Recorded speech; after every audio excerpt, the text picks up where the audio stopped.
Oke, silahkan teman-teman kita menyaksikan video testimoni berikut ini.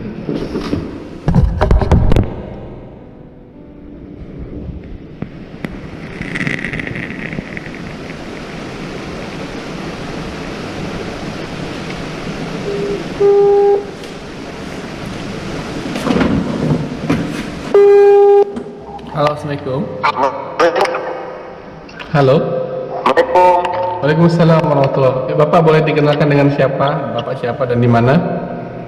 Baik, saya dengan Pak Adi Kusuma, Ustadz dari Bandung. Iya, boleh lebih dikeraskan lagi Pak suaranya supaya jelas terdengar. Oh iya, dengan Pak Adi Kusuma, Pak di Bandung. Iya Bapak, boleh kemarin waktu itu Bapak kirim WA saya beberapa hari yang lalu ya, mungkin udah seminggu ya. Bapak bercerita tentang keajaiban salawat. Boleh Bapak ceritakan sejak awal Bapak mengenal salawat sampai kemudian mengalami keajaiban? Boleh. Baik Pak Ustadz. Jadi saya kenal channel Pak Ustadz ini udah 3 tahun Pak Ustadz. Nah awalnya itu saya iseng-iseng lewat YouTube tuh, lewat cari channelnya Pak Ustadz gitu ya. Nah akhirnya ketemu tuh. Nah akhirnya waktu itu pertama kali video yang saya lihat itu yang Pak Ustadz sholawat yang masih kuliah di Jogja itu loh Pak Ustadz. Masya Allah. Ya kan Pak Ustadz tuh nggak punya uang gitu ya. Iya. Nah saya lihat itu masa sih saya bilang gitu kan. Jadi Pak Ustadz masih kuliah di Jogja waktu itu ya Pak Ustadz. Nah akhirnya saya coba deh. Pertama-tama tuh berat sekali tuh Pak Ustadz, 1000 aja tuh sehari berat sekali gitu. Nah akhirnya saya coba tuh setelah 3 tahun tuh, kalau keajaiban-keajaiban yang kecil sih banyak Pak Ustadz. Cuman pada puncaknya di 2023 itu saya punya amanah sekitar 38 juta. Pertama. Sebentar, utang itu utang sama teman atau utang sama bank atau utang dengan siapa? Sama teman Pak Ustadz. Oh sama teman, oke. Nah akhirnya dalam waktu 2 minggu itu saya harus mengembalikan. Saya dari situ saya ingat Pak Ustadz, coba saya perbanyak deh. Jadi saya habis subuh itu 1000 Pak Ustadz sholawat Jibril itu. Tapi didahului saya dengan istighfar 100, Yunus 1000, baru sholawat Jibril 1000 itu Ustadz.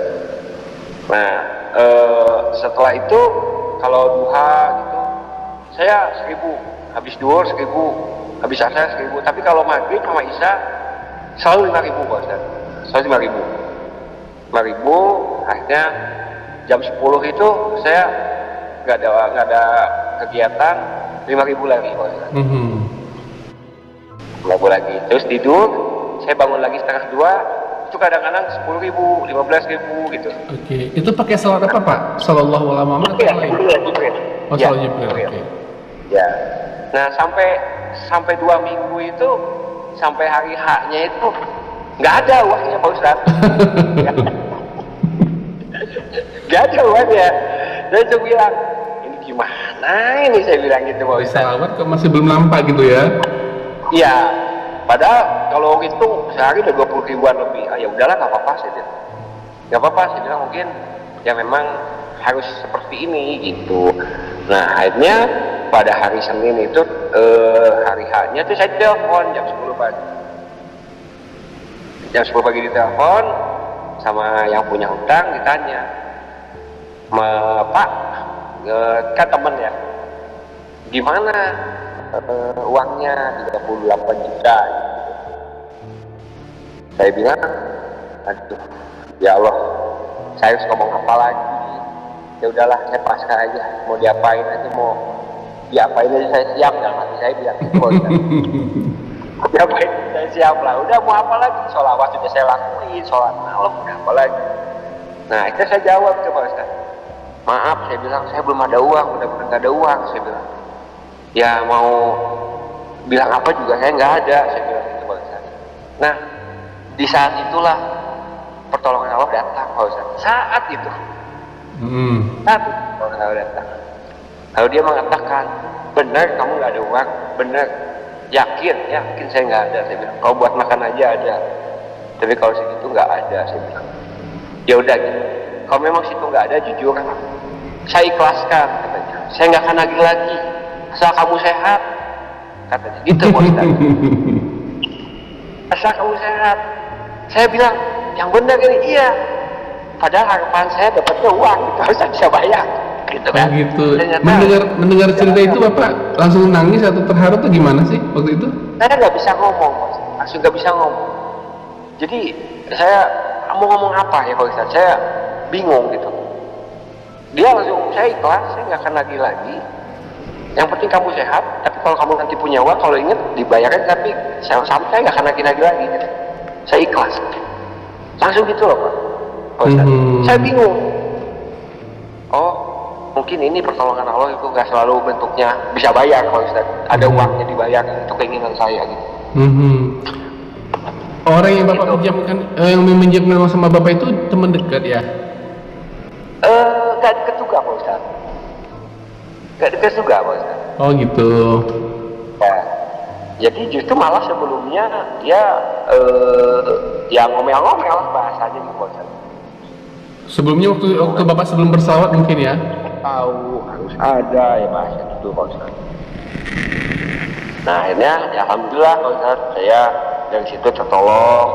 Nah akhirnya saya dirutinkan setiap hari baca sholawat Jibril itu. Setiap habis sholat tuh Pak Ustadz saya minimal 1000 Pak Ustadz. Sholawat Jibril. Oke. Minimal 1000. Bapak ada lagi kejadian yang Bapak rasakan yang lain? Setelah saya baca sholawat Jibril itu di bulan Agustus 2020. Kalau kajian banyak Ustadz, yang kecil-kecil Pak. Ya nggak apa-apa. Tapi yang Bapak ingin ceritakan aja nggak apa-apa. Baik. Jadi saya punya kejadian itu begitu. Tahun 2023 tahun kemarin itu bulan Juli itu Agustus itu saya lagi nyetir mobil Pak Ustadz. Tiba-tiba mata saya nggak bisa lihat tuh Pak Ustadz. Kok mata nggak bisa lihat? Buta atau gimana? Enggak Pak, jadi kayak ada blitz gitu. Kayak ada apa? Blitz Pak, blitz kamera gitu. Oh gitu, ya. Terus? Nah saya berhenti di jalan. Akhirnya saya gantian sama teman. Coba kamu yang setir gitu. Saya kan tadinya setir Pak Ustadz.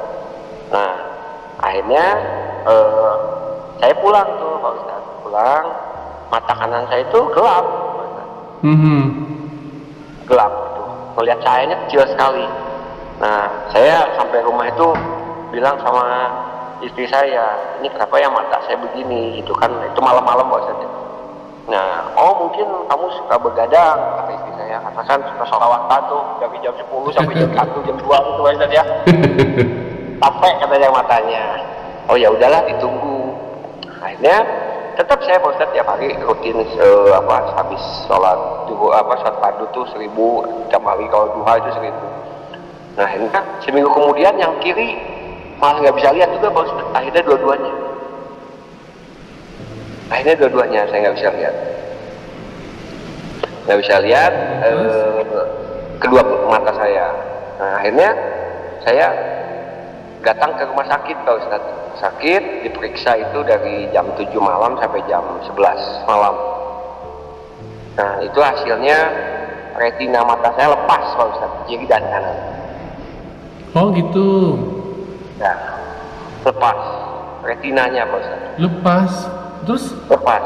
Kok bisa lepas ya?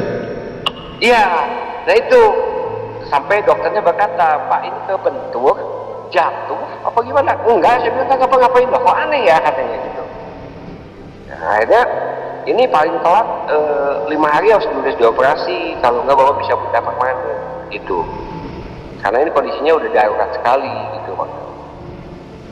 Oh ya, saya bilang, ini operasinya harus bagaimana? Ini operasinya harus masing-masing mata 2 kali. Jadi kiri operasi, nanti kanan, nanti kiri lagi, kanan lagi. Itu yang pertama itu dipasang silikon, Pak Ustadz. Nanti yang kedua dicabut lagi gitu.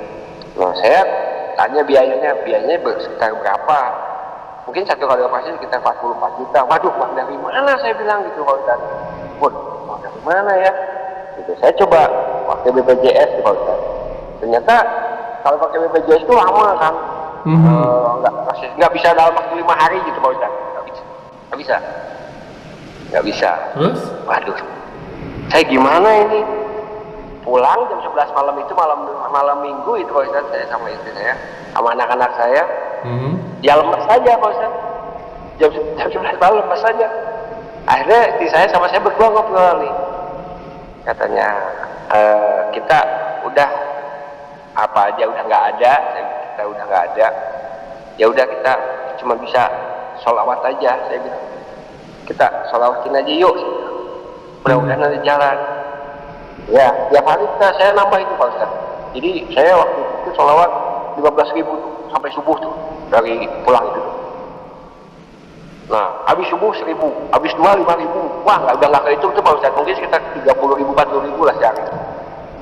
Nah, sampai hari keempat tuh Pak Ustaz. Hari keempat tuh saya kan nggak bisa lihat. Bisanya ya duduk aja sama pegang tasbih gitu. Nah, apalagi hari keempat istri saya tanya, udahlah kita terimain aja, mungkin Allah maunya kita seperti ini gitu. Dan ya kita mau ngapain lagi, sholawat udah.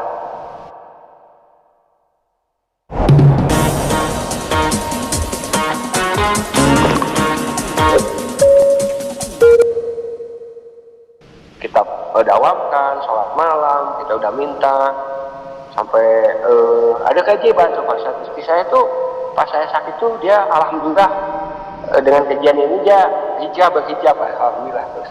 Alhamdulillah. Akhirnya 1 hari sebelum operasi itu saya udah pasrah. Malam-malam itu saya udah bilang, udahlah kalau memang saya nggak bisa lihat nggak apa-apa. Mas toh mungkin kita juga udah penilaian saya gini Pak Ustaz, kita nggak boleh terlalu banyak lihat dunia, mungkin saya bilang gitu Pak Ustaz gitu. Oke. Ya udah. Akhirnya malam-malam itu jam 11 itu kakak istri saya itu telepon dari Thailand. Dia bilang, apa kabarnya gitu. Baik, saya bilang. Ke istri saya, baik. Gimana kabarnya Pak Adi? Ya baik, cuman ini lagi sakit kenapa? Ya ini matanya kena lepas retina, altusio retina gitu. Waduh, katanya harus dioperasi. Oh gitu ya. Terus kan nggak bisa lihat, nggak bisa sama sekali. Lihat handphone juga nggak bisa, lihat apa-apa nggak bisa. Biayanya berapa? Ya mungkin sekitar 40 jutaan, kata istri saya seperti itu ke kakak. Nah akhirnya ya ditutup teleponnya, ya udah nanti pas sembuh ya, katanya nanti didoain, ya ditutup dong. Akhirnya saya bilang, yuk kita sholat lagi, udah kita ingat satu ayat, jadikan sabar dan sholat sebagai penolongmu, itu aja saya pegang Ustaz. Oke, terus? Nah akhirnya sholawat, tidur udah. Nah istri saya subuh-subuh bangun, ada WA tulisannya, Pak Adi masukin ke rumah sakit, biayanya semua ditanggung oleh saya gitu Pak Ustaz. Terus uangnya ditransfer kapan waktu itu? Saya begitu masuk rumah sakit pagi-pagi, siang itu jam 3 itu belum ditransfer, belum. Tapi begitu saya selesai operasi jam 7 dipotoin tagihannya, masuk Pak Ustaz, bayar. Oh gitu. Oh jadi maksudnya cara Mbak itu bayar langsung ke rumah sakitnya dia bayarkan atau? Ya betul. Harus dibayarkan. Bahkan dikasih lebihnya Pak Ustaz. Ini buat makannya, ini buat anak-anak. Masya Allah. Dan itu baru sekali Pak Ustaz. Saya udah 3 kali ini Pak Ustaz. Ini udah 3 kali. 3 kali maksudnya 3 kali operasi? Iya. Dan ketiga-tiganya beliau yang bayar? Iya. Dan biayanya sama-sama 40 juta tiga-tiganya? Iya, kata-kata 39 sampai 44 kata-kata. Jadi uang yang beliau gelontorkan untuk biaya Bapak sudah 120 jutaan ya, lebih kurang? Lebih Pak Ustaz, ditambah untuk anak-anak, ditambah untuk apa-apa gitu, lebih, sangat lebih. Masya Allah, Dan sekarang Bapak sudah sembuh total, sudah bisa melihat? Belum Pak Ustaz, saya akan operasi lagi nanti bulan Februari, 1 kali lagi lepas silikon. Tapi mata saya sudah terang sekarang Pak Ustaz. Oh, sudah mulai bisa melihat, walaupun belum jelas sekali? Sudah terang tapi buram. Kalau waktu itu kan gelap Pak Ustaz. Oh gitu, sudah nampak terangnya, kalau ada siang hari udah nampak kelihatan terang gitu ya? Ya. Nah itu banyak keajaiban di jalan tadi Pak Ustadz. Saya harus ada cerita lagi, saya bayar SPP anak saya Pak Ustadz. SPP anak saya itu dua anak. Itu saya karena saya nggak kerja saya di depan komputer, karena saya nggak bisa. Akhirnya saya juga datang ke sekolah Pak Ustadz, ke sekolah anak saya. Dan yang satu SMA, yang satu SD. Nah itu akhirnya ya saya bilang kita salawatin aja ya setiap hari Pak Ustadz. Di masa-masa kritis saya sampai saya nggak bisa makan itu alhamdulillah dan terlewati itu kita salawat sehari minimal 15-20 ribu. Itu maksudnya salawat bersama-sama atau sendirian Pak? Sendirian Pak Ustadz. Jadi saya bilang ke istri saya, kamu salawat sehari minimal segini, saya segini gitu. Oh gitu. Ya, cuman doanya minta pertolongan Allah aja. Saya nggak minta yang lain Pak Ustadz. Saya nggak minta diutang, donasi nggak. Saya cuma minta ya Allah tolong saya, cuma itu aja Pak Ustadz. Jadi Bapak selama Bapak sakit kan tidak bisa bekerja, bagaimana Bapak memenuhi kebutuhan hidup sehari-hari? Itu Pak Ustadz, itu keajaiban yang sebenarnya saya nggak bisa masuk di logika saya Pak Ustadz. Saya kasih pengalaman kecil saya Pak Ustadz. Dulu waktu anak-anak saya kecil Pak Ustadz itu ada suka main game master Pak Ustadz ya, mungkin Pak Ustadz ingat mungkin ya game master tuh. Ada di mall-mall ada game master tuh Pak Ustadz. Nah di game master itu kalau kita main tuh dapat kartu tuh Pak Ustadz, dapat kartu karakternya ya kan, namanya tuh Animal Kaiser tuh Pak Ustadz. Oke, terus? Nah itu diantaranya Pak Ustadz. Nah akhirnya itu kartu tuh di rumah tuh numpuk Pak Ustadz. Ada mungkin sekitar ya 200 piece ada. Itu ditukerkan? Enggak, akhirnya saya beresin gitu. Beresin. Nah, istri saya bilang ini coba dijual lah. Saya bilang enggak pakai kartunya di Tokopedia, saya bilang dijual. Akhirnya dijual di Tokopedia sama istri saya Pak Ustadz. Gitu, ini diantaranya Pak Ustadz ya, kehidupan kami gitu. Terus? Dan alhamdulillah saya heran. Begitu saya posting kartunya sebanyak itu, ada yang nawar satunya, Pak itu satunya yang itu 400.000 boleh nggak? Masya Allah. Gede banget. Gede banget, sampai ada 1.500.000 4 biji loh Pak Ustadz. Saya kirimnya nanti transaksinya. Saya bilang, wah ini apaan ini? Saya bilang, udah kartu Pak. Cuma kartu doang dapat segitu? Saya udah kejual beberapa, udah sampai 8 juta Pak Ustadz. Aneh kartu, ya? Pak. Cuma kartu doang yang kita rasa nggak ada harganya tapi dihargai segitu gitu. Nggak ada Pak. Saya sampai bingung. Ini gimana ini cara saya banyak Pak Ustadz. Ini Allah kasih. Jadi jalannya tuh saya selalu minta gini Pak Ustadz. Saya nggak minta ya Allah kasih saya rezeki. Nggak, cuma ya Allah tolong saya, engkau mau tahu. Engkau lihat saya gitu. Saya nggak bisa apa-apa gitu Pak Ustadz. Cetuskan imajinasi potensi anda dengan Celcom Digi Postpaid 5G. Gitu Pak Ustadz. Sampai saya bingung. Yang terbaru Pak Ustadz, kemarin sebelum habis WA Pak Ustadz itu, saya bilang gini, saya mau nggak bisa punya makan nih, saya bilang mau kebetulan saya bilangnya IT Pak. Nah, handphone saya itu sekarang berdua sama anak saya. Anak-anak saya sekolah saya dipakai sama saya gitu Ustaz. Kalau dia pulang ya pakai anak saya. Nah minggu kemarin itu karena saya udah mendawam, saya udah yakin Pak Ustaz, kalau kita sholawatnya ini saya Pak Ustaz ya. Kalau di atas 15.000 pasti nggak tanggung-tanggung tuh Pak Ustaz pertolongannya gitu, nggak tanggung-tanggung gitu. Kalau di atas 15.000 dan 20.000 gitu. Yeah.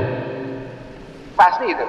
Nah itu saya bilang ke tetangga saya itu punya sablon. Sablon.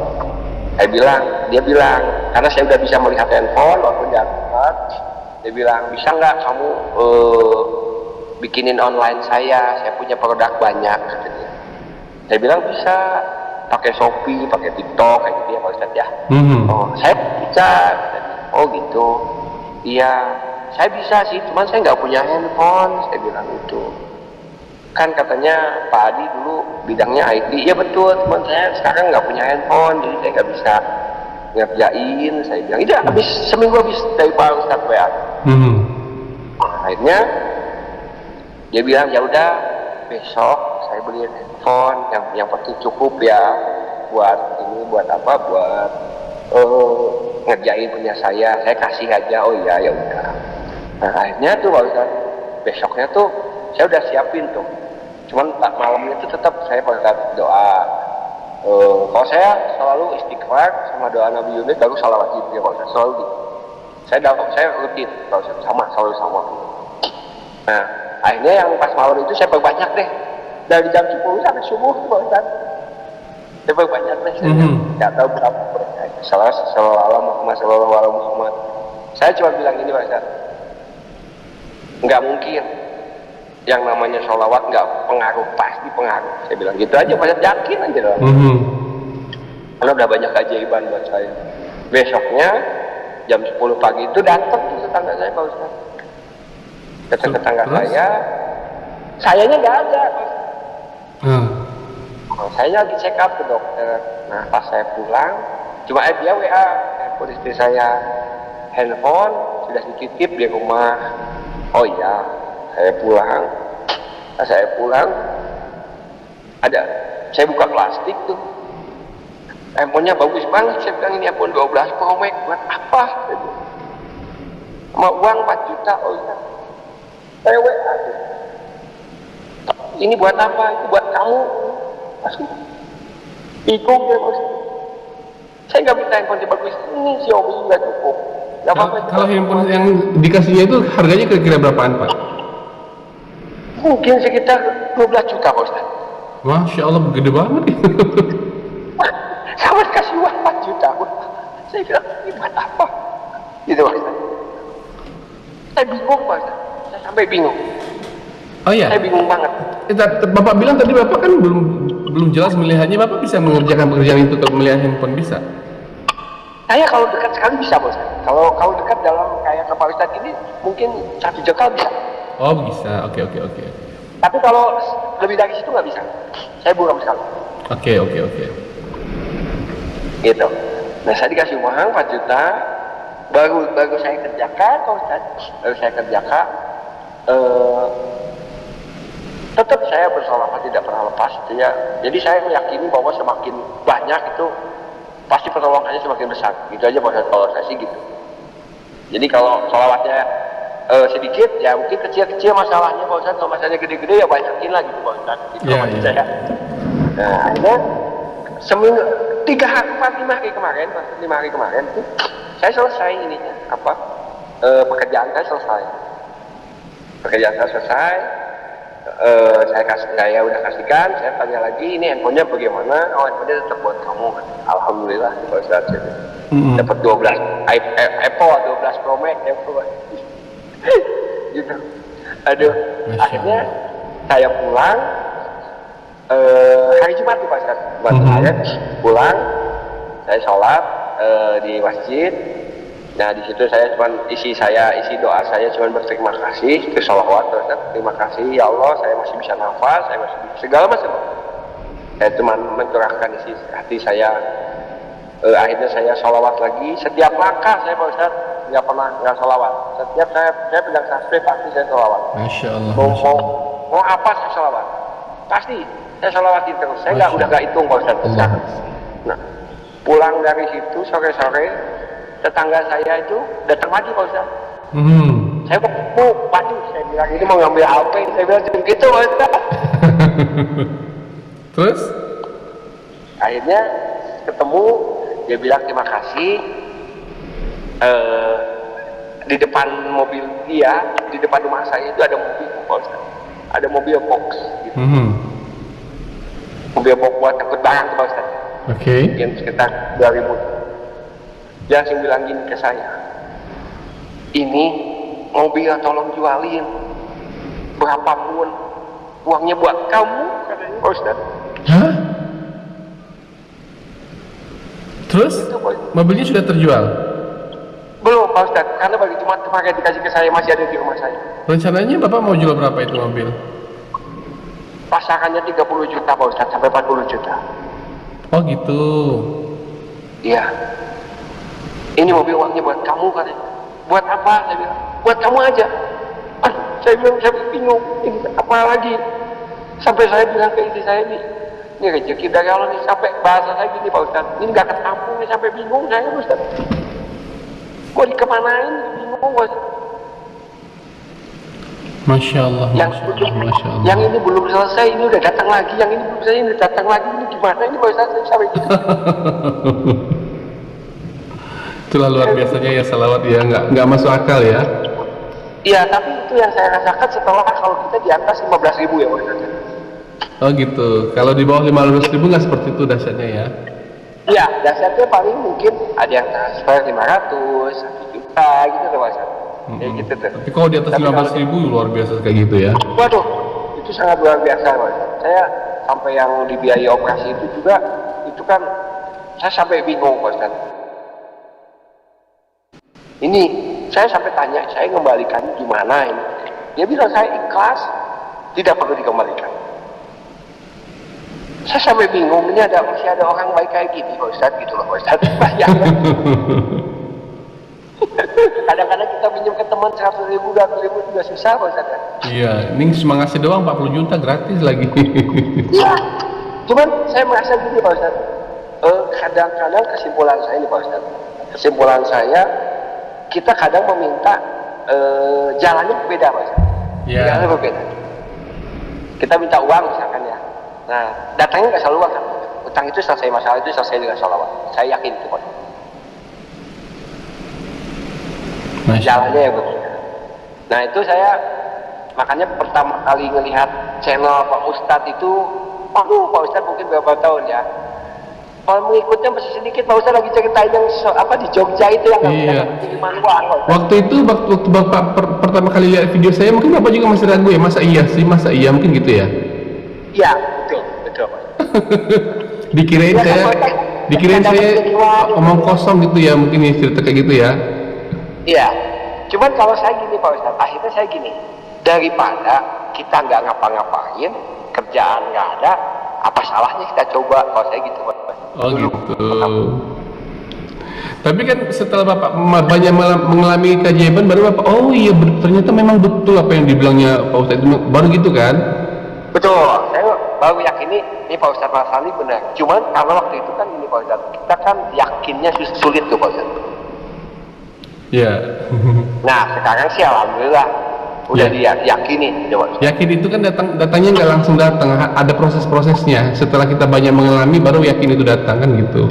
Betul Pak. Tapi yang kedua yakin itu nggak bisa dibuat-buat. Saya yakin nggak gitu Pak Ustadz. Iya. Karena kita sudah sering mengalami, kalau kita mau ada hajat lagi, kita bikin lagi, kita yakin pasti dikasih Allah kan gitu kan? Betul Pak Ustadz. Dan itu Pak Ustadz yang saya alami, kalau udah bersalawat Jibril ya, yang seperti Pak Ustadz Masal ajarkan ya, itu saat itu santai loh, tenang aja, tenang. Itu kayak gini loh, tenang. Nanti sama Allah dibayarin, tenang. Kayak gitu tuh Pak Ustadz. Kayak gitu. Gitu loh. Masya Kayak Allah. gitu tuh. Saya banyak kejadian, cuman diantaranya itu Pak Ustadz, saya dikasih mobil, saya dikasih handphone yang baru ya Pak Ustadz ya. Iya. Sehingga ceritanya Bapak selama Bapak sakit sampai sekarang istilahnya tidak ada pekerjaan khusus yang Bapak kerjakan, tapi rezeki dia berdatangan dari mana-mana yang tidak tahu dari mana arahnya gitu Pak. Betul. Saya tidak bekerja sama sekali Pak. Sama sekali tidak bekerja. Tidak bekerja tapi rezeki berdatangan ya. Betul. Saya sampai bingung Pak Ustadz. Sampai bingung saya. Ya, ada nggak sih misalnya gini, tetangga-tetangga tuh yang heran, Bapak ini kerjanya apa sih kok kayaknya nggak pernah susah gitu, ada nggak yang komen kayak gitu? Mereka bingung Pak. Jadi Pak Ustadz, jadi mereka nanya gini, sampai nyindir Pak Ustadz, kamu katanya apa? Munjung ya kalau bahasa Sunda tuh Pak Ustadz. Munjung tuh minta ke setan tuh Pak Ustadz. Saya bilang enggak, kok kayaknya katanya dia tetangga ya. Tapi alhamdulillah Pak Ustadz, saya itu selama sakit itu kebetulan di depan rumah saya itu tukang makanan banyak. Ada tukang mie tek-tek kalau malam, kalau pagi ada tukang iga, ada tukang ayam. Dan alhamdulillah rumah saya tidak pernah kosong Pak Ustaz. Tiap hari meja makan saya penuh, dikiriminnya sama tetangga-tetangga saya itu saya gratis Pak Ustaz. Alhamdulillah. Padahal sebelumnya nggak pernah. Sebelumnya apa? Semenjak saya sakit, Masya Allah. itu jus, itu iga, itu sate, soto, tiap malam saya nggak minta pun tersedia di meja Pak Ustaz. Dikirimin. Sampai bingung, bingung Mas. Jadi apa yang mau dimakan sampai bingung saya Mas. Masya Allah, Masya Allah. Oke Pak, Bapak sudah setengah jam lebih kita ngobrol ya. Baik. Oke, terima kasih Bapak sudah berbagi cerita. Iya Mas. Ya, mudah-mudahan jadi inspirasi banyak orang. Bapak juga mendapatkan keberkahan amal ya. Dan mudah-mudahan semakin banyak testimoni yang Bapak rasakan lagi ke depannya. Ya Pak Ustadz, cuman pesan saya itu Pak Ustadz, mungkin kalau kita dalam keadaan genting atau keadaan memang sangat memerlukan, coba perbanyak Pak Ustadz, perbanyak aja. Oke, Itu, oke, Pak oke. Ustadz. Oke, terima kasih Pak ya. Terima kasih Pak Ustadz. Ya, sampai saya tutup dulu. Assalamualaikum warahmatullahi wabarakatuh. Waalaikumsalam warahmatullahi wabarakatuh.